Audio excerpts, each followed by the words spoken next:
Moody color grading can transform the atmosphere of an image, and mastering split toning is essential for creating cinematic looks. How to create moody split color looks. Open Photoshop and place your photo on a 2000 pixel canvas, converting the layer into a smart object for safe editing. Add a gradient map adjustment layer, selecting deep blues or teals for shadows and subtle warm highlights to create mood contrast. Adjust the midpoint slider to control smooth blending between tones.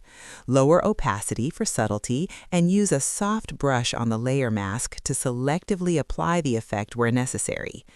Enhance depth using a curves adjustment layer and fine-tune color balance with selective color adjustment.